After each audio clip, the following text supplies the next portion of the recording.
లక్ష్మణ్ రెడీయా? ప్రపంచంలోనే మనిషి పోలిన మనుషులు 7 ఉంటారన్నారు. అది నిజమా కాదా ఒక ఎక్స్పీరియన్స్ రూపంలో చెప్తారనమాట. ఏయ్, తలెందుకు ఎత్తుతున్నావు? తల్లించు, నేను చెప్పినప్పుడు ఎత్తు అంతే. అయితే మనిషి పోయిన మనుషులు 7 ఉంటారు కదా ప్రపంచంలో. వాళ్ళు ఎక్కడెక్కడ ఉంటారు?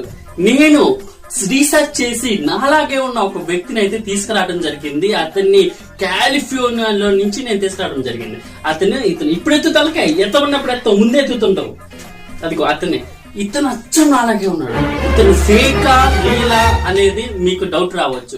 చూడండి, అబ్సల్యూట్ గా నేను ఆధార్ కార్డు పెట్టి మరి మ్యాచ్ చేస్తే ఫేస్ టు ఫేస్ ఎక్కడెక్కడ మోల్స్ ఉన్నాయో ఆ మోల్స్ అన్ని కూడా అబ్సల్యూట్ గా సేమ్ ఉన్నాయన్నమాట.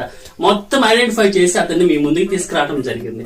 బట్ అతను వచ్చాక మాత్రం నాలో ఉన్న ఐడెంటిటీ అతనిలో ఉన్న ఐడెంటిటీ చాలా డిఫరెన్స్ ఉంది.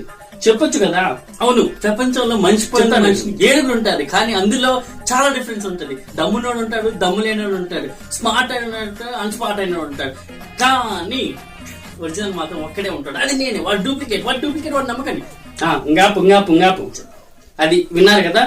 అతని ఆలోచన ఎలా ఉన్నాయంటే మీరు అతని మాటలు బట్టి అర్థమవుతుంది. కానీ నా ఆలోచన ఎలా ఉందంటే ఇలా ఉంది. కాబట్టి నేను చెప్పేది ఏంటంటే ప్రపంచంలో ఉన్న మనిషి పోలిన మనుషులు 7 ఉంటారనే మాట ఖచ్చితంగా వాస్తవం. కానీ వాళ్ళందరికీ మీలాగే డబ్బు ఉండదు, మీలాగే తెలివి ఉండదు, మీలాగే ఐడెంటిఫై అస్సలు ఉండదు. బట్ అబ్సల్యూట్ గా ఫేస్ కట్ మాత్రం ఖచ్చితంగా సేమ్ ఉంటుంది.